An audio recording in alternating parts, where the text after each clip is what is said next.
Welcome to this candid conversation. మొన్న Bengaluru rave party story అసలు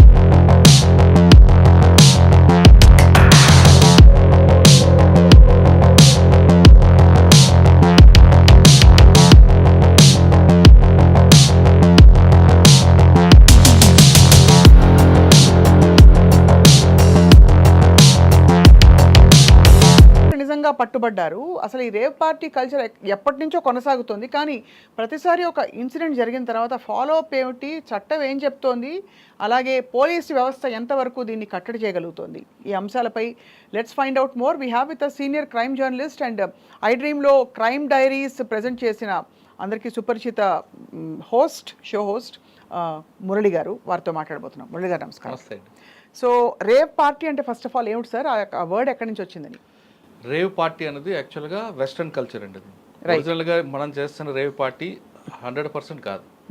western కల్చర్లో రేవ్ పార్టీ అంటే ఎల్సీడీలు, అక్కడ డ్రగ్ ప్రొబిటెడ్ కాబట్టి నూడ్ అయ్యి దాని ఒంటి మీద పెయింట్లు వేసుకొని స్మోక్స్ పెట్టుకొని లౌడ్ స్పీకర్స్ పెట్టుకొని డ్రగ్స్ తీసుకునేది రేవ్ పార్టీ. మనం చేస్తుంది అందులో 20%, 80%, 100% కాదు. ఆ పేరు మాత్రమే మనం అడాప్ట్ చేసుకున్నాం. రైట్. వెస్ట్రన్ కల్చర్లు తీసుకుంటే అక్కడ ఎల్సీడీ ఇంకా అంటే డ్రగ్స్ ఇవన్నీ కూడా ప్రొబిటెడ్. అక్కడ వీకెండ్స్ అని కాకుండా దానికి ఒక పార్టీగా ఏమైనా ఫంక్షన్లు చేసుకున్నప్పుడు వాళ్ళు పెట్టుకుంటారు. రైట్. పెట్టుకున్నప్పుడు వాళ్ళకి నచ్చిన అంటే ఇప్పుడు ఒక సింహం లేదా ఒక జిరాఫీ రకరకాల డ్రెస్సులు ఏ ఉంటాయో అంటే ఆ కలర్స్, ఆ కలర్స్ తగ్గట్టుగానే వాళ్ళు మేల్ అండ్ ఫీమేల్ పెయింట్లు వేసుకుంటారు. అదే పిచ్చ, అదో పిచ్చ అంతే. అంటే నూడై దాని మీద పెయింట్లు వేసుకుంటారు. ఇప్పుడు జిరాఫీగా ఉన్నాడు ఒకడు ఉంటాడు, లేదా ఒక దెయ్యంలాగా ఒకరు, ఒక పులిలాగా, ఇలాగా మనం పండగల్లో ఊర్లో చేసుకుంటారు కదా పులి వేషాలని, ఆ విధంగా ఆ రకాల తయారై. కానీ మాదక ద్రవ్యాలు సేవిస్తారు. హై డోస్లో మ్యూజిక్ ఉంటుంది, స్మోక్స్ వదులుతారు. అంటే స్మోక్ అంటే పొగలాగుండి అంత రావాలి. ఈ అట్మాస్ఫియర్ క్రియేట్ చేసుకున్న తర్వాతే వాళ్ళకి జోష్ పెంచడానికి ఈ డ్రగ్స్ పెంచుకుంటారు.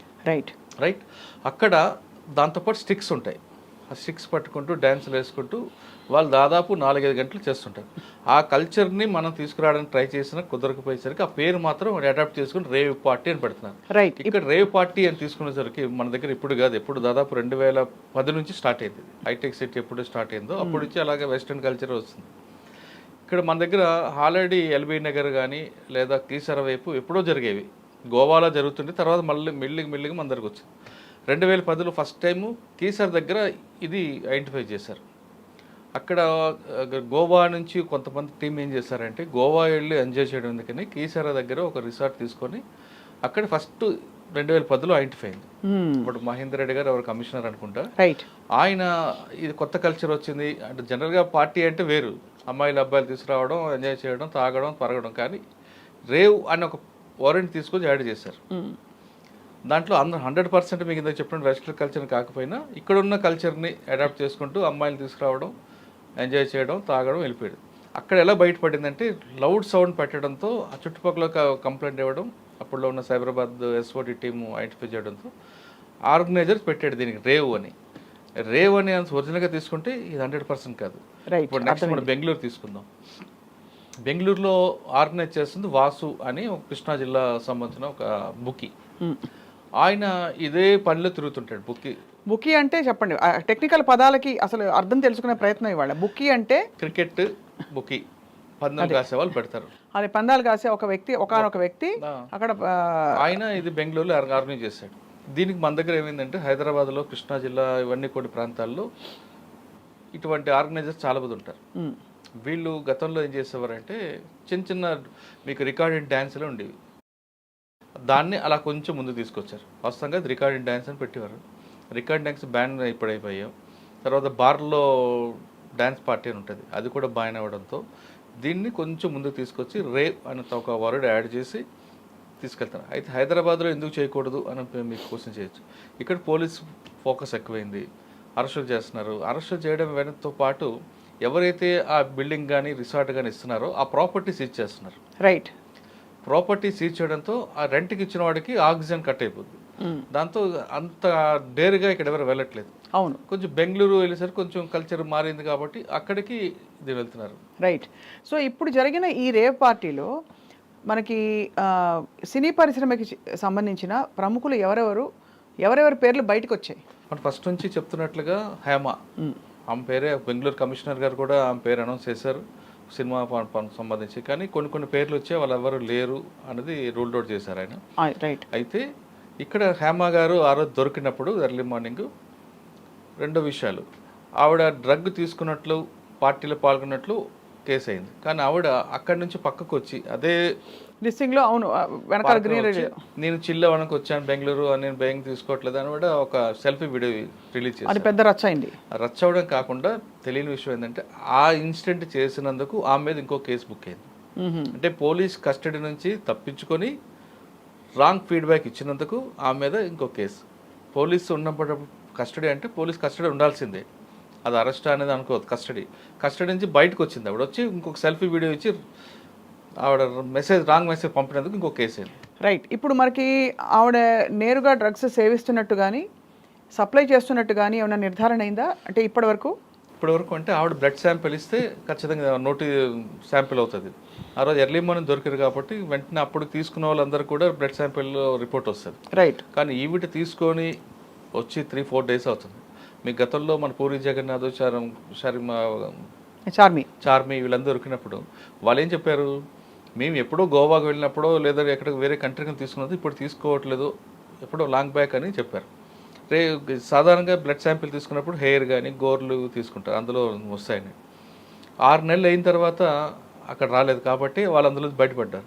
కానీ ఈమె అదే రోజు దొరికింది కాబట్టి అక్కడే తీసుకున్నట్టు దొరికి ఉంటుంది, ఎర్లీ మార్నింగ్ కాబట్టి ఉంటుంది. ఈవిడ ఎస్కేప్ అయ్యారు. ఇప్పుడు ఎస్కేప్ అయ్యి నాకు వైరల్ ఫీవర్ ఉంది అంటే ఒక వీడియో పంపించి వాళ్ళ నోటీస్కి రిప్లై ఇచ్చారు ఇప్పుడు బెంగళూరు పోలీస్. కాబట్టి ఇప్పుడు ఇచ్చినా ఇంకొక వారం రోజుల తర్వాత ఇచ్చినా ఆమె ఖచ్చితంగా ఇవ్వాల్సిందే, అందులో ప్రూవ్ అవ్వాల్సిందే. కానీ ప్రస్తుతానికి ఎలిగేషన్ మాత్రమే ఉంది.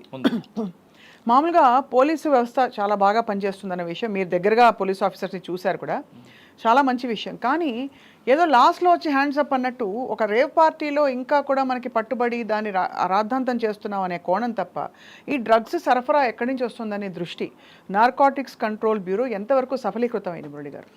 అంటే సాధారణంగా ఇప్పుడు ఈ కేసే తీసుకోండి. ఈ కేసులో ఎలాగుంటుందంటే డ్రగ్ అన్నది అక్కడికి వెళ్ళాక తెలిసింది. ముందు వాళ్ళకి వచ్చిన కంప్లైంట్ ఏంటి, బాగా సౌండ్ పెట్టి న్యూసెన్స్ చేస్తున్నారు అనే దాని మీద పోలీసు వెళ్ళిన తర్వాత అక్కడ లిక్కర్ పర్మిషన్ లేదు కాబట్టి లిక్కర్ కేసు, డ్రగ్స్ దొరికాయి కాబట్టి డ్రగ్ కేసు, ఇలా రకరకాలు వస్తాయి. డ్రగ్స్ కూడా దొరికాయి. ఏమేమి డ్రగ్స్ దొరికాయని చెప్పారు? ఎల్సీడీ అంటున్నారు, అది ఇంకా కన్ఫర్మేషన్ కావట్లేదు. ఎల్సీడీగా అదే అది మన దగ్గర అయితే పర్మిషన్ లేదు, మిగతా దగ్గర పర్మిషన్ ఉంది. మిగతా కంట్రీస్లో ఎల్సీడీ ఇవన్నీ దొరికాయి అంటున్నారు, కొకైన్ అంటున్నారు, కానీ ఇంకా క్లారిటీ రాలేదు. ఇప్పుడు మీరు అన్నది చెప్తున్నట్లుగా నార్కో డ్రగ్ ఏం చేస్తుంది అని అన్నారు. అన్నిటికీ వాళ్ళకి ఇన్ఫర్మేషన్ ఉంటుంది అని అనుకోవచ్చు, అనుకోలేము. ఎందుకంటే ఇది వ్యవస్థ, పెద్ద వ్యవస్థ ఉంది. ఎవడో ఒకరు తెస్తాడు, ఎంతో కొంత ఇస్తాడు, దానికి చెప్పలేము. ఇప్పుడు ఈ పార్టీలో కూడా ఫస్ట్ డ్రగ్ పార్టీ అని కూడా చెప్పరు, రేవ్ పార్టీ అంటారు. రేవ్ పార్టీ అనగానే లిక్కరు ప్లస్ అమ్మాయిలతో నూడ్ డ్యాన్స్ అనుకుని చాలామంది వస్తారు. ఇక్కడికి వచ్చిన తర్వాత ఇంకా జోష్ పెరగడానికి స్పెషల్ పార్టీ అని అన్నారంటే అర్థం ఏంటంటే డ్రగ్ ఇస్తారు. దాంట్లో కూడా కోడ్స్ ఉంటాయి, గోల్డ్, సిల్వర్ అని.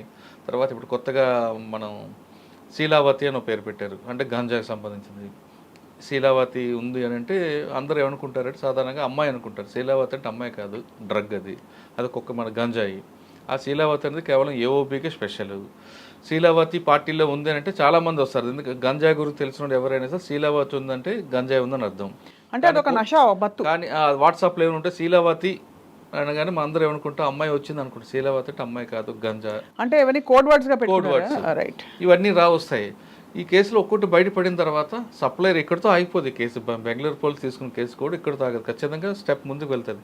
దీని ఆర్గనైజర్ ఎవరు, ఎక్కడి నుంచి సప్లైర్ అయింది, ఇదంతా టెంప్ట్గా అంటే ఇది ఆర్గనైజర్ క్రైమ్ గానే వాళ్ళు చూస్తున్నారు.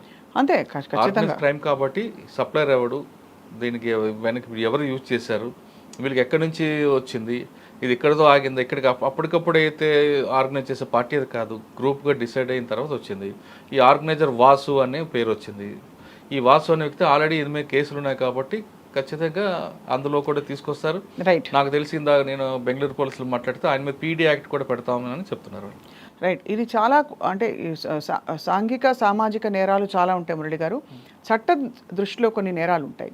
ఉదాహరణకి అమ్మాయిలు అబ్బాయిలు విచ్చలవిడిగా ఇలా పార్టీలు చేసుకుని తిరగడం, ఇంక్లూడింగ్ ఇంకా ఏంటో శారీరక సంబంధాలు అన్నవి తప్పకుండా సామాజిక సాంఘిక కోణం నుంచి తప్పు. కానీ ఎప్పుడైతే మనకి హై లెవెల్ ప్రాస్టిట్యూషన్ అనే ఒక పదంతో ఈ హోటల్స్లో పట్టుబడ్డా, లేదు ఇలాంటి డ్రగ్స్ పార్టీలు పట్టుబడ్డా రాద్ధాంతం జరుగుతుంది. కానీ చట్ట పరిధిలో ఏది నేరం, ఏది ఖండించవలసిన విషయం, అసలు ఈ మూలాలు ఎక్కడివి, ఎందుకు వ్యవస్థ అప్రమత్తంగా లేదు? ఉదాహరణకి ఈ ప్రాస్టిట్యూషన్ కేసెస్లో ఎవరైతే కస్టమర్స్ వస్తారో హై లెవెల్ కస్టమర్స్, వాళ్ళ పేర్లు బయట పెట్టరు. సినిమా ఇండస్ట్రీలో ఇద్దరినో ముగ్గురినో టార్గెట్ చేసి వాళ్ళని మాత్రం వాయించి చెతకబాది అవసరం. అంటే ఇక్కడ అబద్ధం ఆడారు కాబట్టి మీరు అన్నట్టుగా ఇది చాలా పెద్ద ఇష్యూ అయింది మరింతగా. బట్ అదర్వైజ్ ఎందుకు, why is it not being solve to the end? ఇది క్రైమ్ అందరికి ఎండ్ ఉండదండి. ఫస్ట్ ఆఫ్ ఆల్ మీరు ఏదైనా చెప్తున్నట్టుగా అమ్మాయి అబ్బాయి, ఒక అమ్మాయి ఇష్టపడి అబ్బాయి దగ్గరికి వెళ్ళింది అనుకోండి, అది తప్పేం కాదనేది ఉంటుంది. వాళ్ళిద్దరు కన్సిల్గా ఓన్గా వాళ్ళు ఇష్టపడి వెళ్ళింది, అది మైనర్ అయితే ఖచ్చితంగా కేసు అవుతుంది. అది ఇష్యూ కాదు, ఇక్కడ ఆర్గనైజ్ చేస్తేనే కేసు అవుతుంది. ఇప్పుడు ఈ అమ్మాయి ఇక్కడ డ్రగ్స్ సప్లై చేస్తున్న వాళ్ళతో ఒక కేసు అవుద్ది, అమ్మాయిని సప్లై చేసిన వాళ్ళకి ఇంకో కేసు అవుతుంది. అమ్మాయిని సప్లై చేసే వాళ్ళు కూడా అక్కడ ఉన్నారు కాబట్టి ఇది మరింత పెద్ద కేసు అవుతుంది. ఈ అమ్మాయి ఇప్పుడు పింప్ అంటాం, ఆమె ఎక్కడి నుంచి సప్లై చేస్తుంది అంటే, ఒక మనిషి ఒక అమ్మాయి తన కుటుంబ ఆర్థిక పరిస్థితులు కానీ లేదు తన వ్యక్తిగత కోరికల మీద సెక్స్ చేయడం తప్పు కాదు. ఒక పోలీస్ స్టేషన్లో కానీ ఒక లాడ్జీలో ఒక అమ్మాయి అబ్బాయి దొరికి నేను నా ఇష్ట ప్రకారం నేను ఆయనతో వచ్చాను అని అమ్మాయి ఎదురు తిరిగితే పోలీసులు కూడా ఏం చేయలేరు. 2, నాకు ఆర్థిక పరిస్థితి బాగాలేదు కాబట్టి నేను ఈ పని చేయాల్సి వచ్చింది, నా పిల్లలు పోషించుకోవాలని చెప్పినా దాన్ని ఏం చేయలేరు. ఆమె విక్టిమ్, అక్కడ ఆమె ఎక్యూజ్డ్ కాదు. కానీ ఇటువంటి కేసుల్లో ఇటువంటి అమ్మాయిలందరినీ తీసుకొచ్చి డ్యాన్స్ వేయించడం కాకుండా వేరే వర్క్ చేస్తే ఈమె తీసుకొచ్చిన ఆర్గనైజర్ ఉన్నారో ఆమె మీద కేసు అవుతుంది. ఖచ్చితంగా ఓకేనా, కేసు అవుతుంది. ఆమెకి పీటా యాక్ట్ కింద లోన్ పంపిస్తారు, పర్మిషన్ ట్రాఫిక్ యాక్ట్ కింద పెడతారు. ఎస్. ఇప్పుడు ఇది కాకుండా ఈ ట్రాఫిక్ చేసిన విక్టిమ్సో ఇష్టపడో కష్టపడో ఎలా వచ్చినా సరే వాళ్ళకి వచ్చిన ఈ కస్టమర్స్ ఎవరైతే ఉన్నారో వాళ్ళందరినీ మరి ఎందుకు వదిలేస్తుంది సమాజం, ఎందుకు చట్టం వదులుతుంది? వాళ్ళ మీద ఉండవా? ఎందుకంటే వాళ్ళ మీద కేసు అవుతుంది. ఉంటాయి. మరి వాళ్ళ పేర్లు ఎందుకు బయటకు రావండి? వస్తాయి, ఎవరు చెప్పారు రావని? ఖచ్చితంగా పేర్లు. మీరు ఒక్క హై లెవెల్ కస్టమర్ ఒక అమ్మాయితో ఇలా బిహేవ్ చేశాడని కానీ డ్రగ్స్ సేవించాడని కానీ వాళ్ళ పేర్లు ఎందుకు బయటకు రావు? ఎందుకు? మన చరిత్ర ఒకసారి తీసుకుంటే ఏకకాన్ కమిషనర్ ఉన్న టైంలో స్టీఫెన్ రవీంద్ర గారు డీసీపీ వెస్ట్ జోన్, ఆ టైంలో చాలామంది ప్రముఖులు అందరూ వచ్చారు, డ్రగ్స్ తీసుకున్నారని వీళ్ళు వెళ్ళారు, వీళ్ళు XYZ అని. ఆ కేసు కొంతకాలం తర్వాత నీరుగారిపోయింది. ఎందుకు అంటే ఈ సినిమా పరిశ్రమ సంబంధించిన హై ప్రొఫైల్ అంతా కూడా వెళ్ళి ఏదో మాట్లాడుకున్నారని అలాగా దాన్ని నీరుగారుస్తారు. రైట్. ఇప్పుడు మీకు చెప్తున్న కేసుల్లో మనం బెంగళూరు రేవ్ పార్టీ తీసుకోండి. బెంగళూరు రేవ్ పార్టీ ఆఫీసర్ యొక్క ఇన్వెస్టిగేషన్ ఆఫీసర్ ఆయన ఒక స్కిల్, ఆయన ఒక ప్యాషన్ బట్టి వెళ్తుంది. ఆయన చేసిన సుపీరియర్ ఆఫీసర్ డీజీ ఉన్నారనుకో, ఆయన సపోర్ట్ చేసి లేదు మనకి కల్చర్ లేదు దీన్ని ఎండ్ చేయాలి ఆయన గట్టిగా ఆయన కూర్చుంటే ఇష్యూ క్లోజ్ స్ట్రాంగ్గా వెళ్తుంది. వీళ్ళందరి మీద పీడీ యాక్ట్ పెట్టచ్చు, లేదంటే డ్రగ్స్ కేసు పెట్టచ్చు, రకరకాలు పెట్టి వాళ్ళని రిమైండ్ చేస్తారు. లేదు మనకెందుకు అని స్పీడప్ వద్దు, పక్కన సార్ ఎవిడెన్స్ సెంట్రల్కి ఎలాగుంటాయంటే పోలీసులు కేసు గట్టికి ముందుకు వెళ్ళాలనుకోండి, స్పీడప్ చేయి, వాడిని బెయిల్ రాకుండా చూడు, కస్టడీ వేసుకో అని ఈ ఇండికేషన్ ఇస్తారు. అంటే అర్థం ఏంటంటే ఆఫీసర్కి సీరియస్గా తీసుకున్నాడు అని అర్థం. లేదు దాన్ని నీరు గార్చాలనుకోండి, ఐఓ చెప్తాడు సార్ మంచి ఎవిడెన్స్ దొరికింది సార్ అంటే పక్కన పెట్టి తర్వాత చూద్దాం అన్నాడు అనుకోండి, లేదు స్లోప్ చేయంటారు. ఈ 2 వాడారంటే ఆ ఐఓ కూడా నాకు ఇందులో అని వదిలేస్తారు. మన దగ్గర అప్పుడు 2014లో ఏకకాన్ గారి టైంలో గట్టిగా చేశారు అదే, కానీ ఎందుకో మరి తర్వాత అది నీరుగారిపోయింది. అదే తర్వాత పూరి జగన్నాథ్ గారు వచ్చింది, పూరి జగన్నాథ్ చార్మి వీళ్ళందరూ వచ్చారు. ఆ కేసు ఏమైంది 6 నెలల తర్వాత జరిగింది కాబట్టి వాళ్ళకి ఎవిడెన్స్ దొరకలేదు. రైట్. అది ఇమీడియట్గా వచ్చుంటే దొరుకుండేది. ఇప్పుడు హేమ ఉన్నారు, హేమ ఇమీడియట్గా నిజంగా ఆవిడ నేను డ్రగ్ తీసుకోలేదంటే ఆమె స్వయంగా వెళ్ళి ఆమె బ్లడ్ శాంపిల్ ఇచ్చుంటే రాద్దాంతం అయ్యేది కాదు. రాద్దాంతం కాదు, ఆమె క్లీన్ చిట్గా బయటకు కూర్చుంటేది. కానీ ఎప్పుడైతే నాకు హెల్త్ బాగాలేదు అంటూ రకరకాలుగా ఆమె రీజన్స్ చెప్తుందో సస్పెక్ట్ ఎక్కువ అవుతుంది ఆవిడ మీద. ఇప్పుడు ఆవిడ మీద సస్పెక్ట్ ఎక్కువైంది కేవలం డ్రగ్ ఒకటే కాదు, అక్కడ అమ్మాయిలు అందరూ వచ్చారు, అమ్మాయిలు కూడా ఎవరెవరు సప్లై చేశారన్న కోణం కూడా వచ్చింది కాబట్టి ఇన్వెస్టిగేషన్ అలా జరుగుతుంది. అలా జరుగుతుంది. ప్రస్తుతం ఎక్కడున్నారండి హేమ గారు? హేమ గారు ప్రస్తుతం హైదరాబాద్ ఉన్నారు అనుకుంటా. చాలా ఒక చాలా అల్పమైన, బహుశా వినడానికి ఇంత అజ్ఞానమా అని అనిపించేలాంటి ఒక ప్రశ్న మురళి గారు. తెలిసి ఒక పబ్లిక్ దీనిలో ఉన్నప్పుడు కనీసం పరువు బాధ కూడా పట్టించుకోకుండా ఇంతకి తెగించి ఇటువంటి ఒక లైఫ్ స్టైల్ని అవలంబించడానికి కారణాలు ఏమిటి? ఈ వీళ్ళ డబ్బుల ప్రేరేపితం చేసేది, లేక నిజంగానే మజా కోసమా? అంటే అలాంటి ఒక పార్టీ కల్చర్ బాగుంటుంది కష్టాల నుంచి తప్పించుకోవడానికన్నా ఏమిటి మురళి గారు ఫైనలీ? అంటే నాకున్న అనుభవం ప్రకారం చెప్తానంటే ఫాల్స్ ప్రెస్టేజ్ అండి. సినిమా వాళ్ళు కానీ కొంతమంది హై ప్రొఫైల్ ఒక స్థాయికి వచ్చిన తర్వాత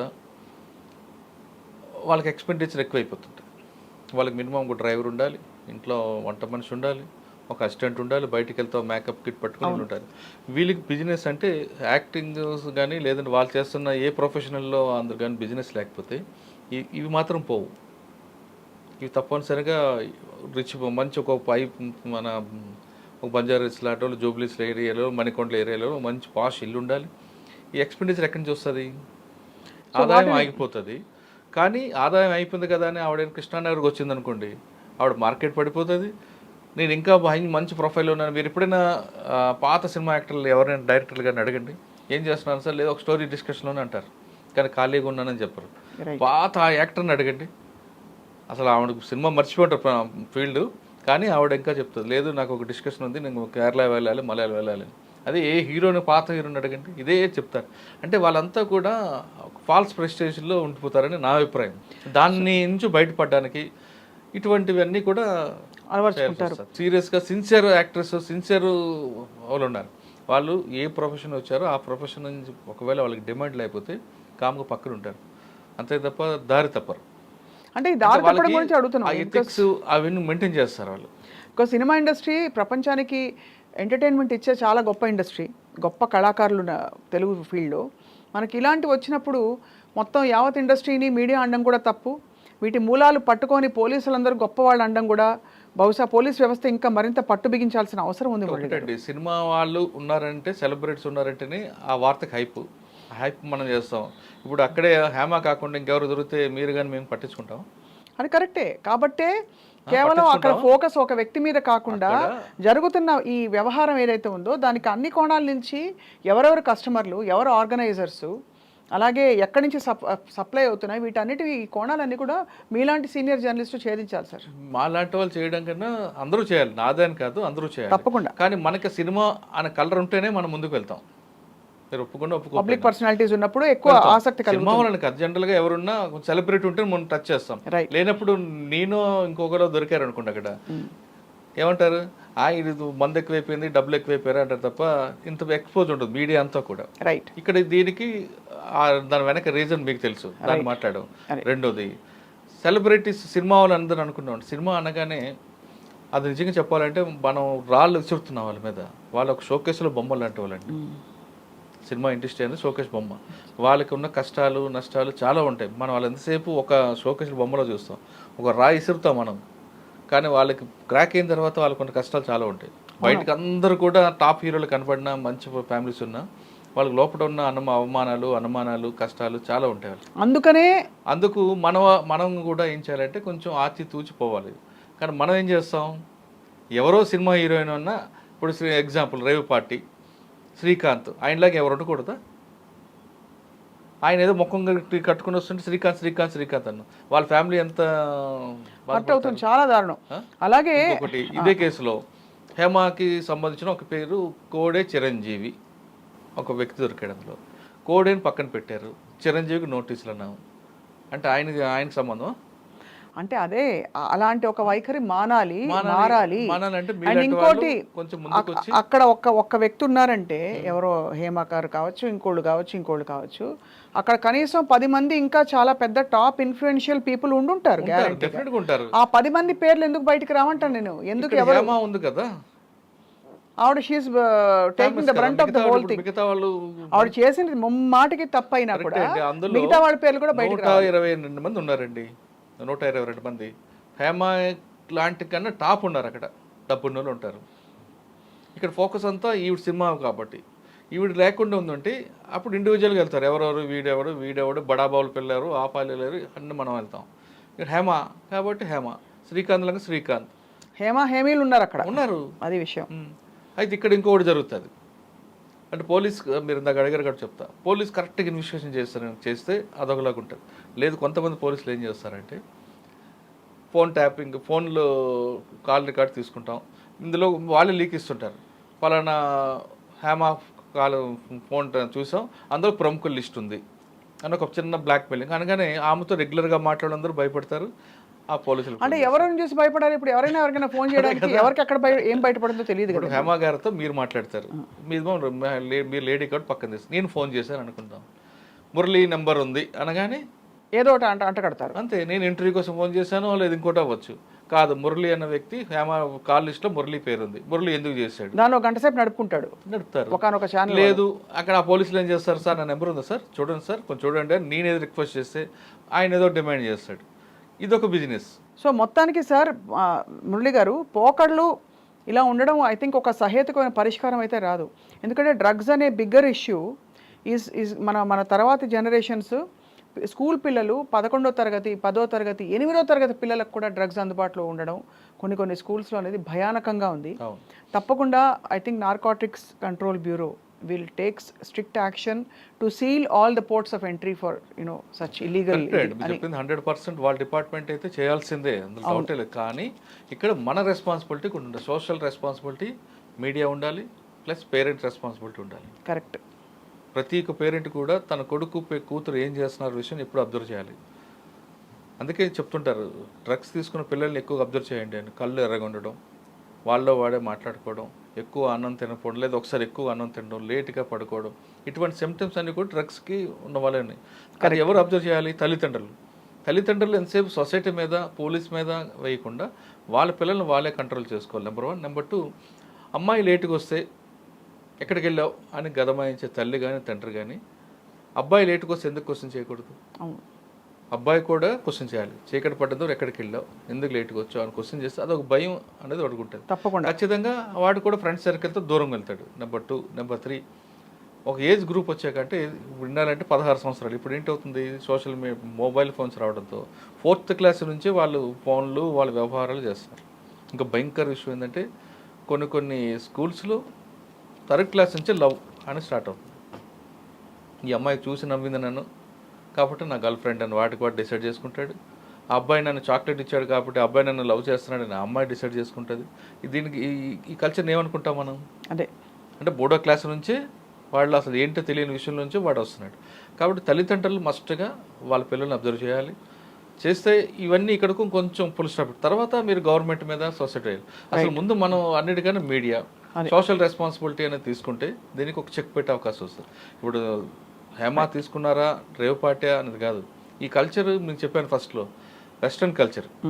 ఇది ఇంకా రాలేదు, ఇంక మనకి ఆ పేరు ఒకటో వచ్చింది, దాని రూట్స్, దాని ఆరిజిన్ రాలేదు. ఇక్కడ ఆ ఆరిజిన్ రాకముందే మనం దీన్ని బ్రేక్ చేస్తేనే తప్పకుండా, లేదా మన కల్చర్ అనేది నవ్వుల పాలు అయ్యే అవకాశం ఉంటుంది. మురళి గారు, చాలా ఆనెస్ట్ డిస్కషన్ ఇవాళ, నిజంగానే క్యాండిడ్ కాన్వర్సేషన్. అందుకు thank you for your insights and your suggestions. నమస్కారం.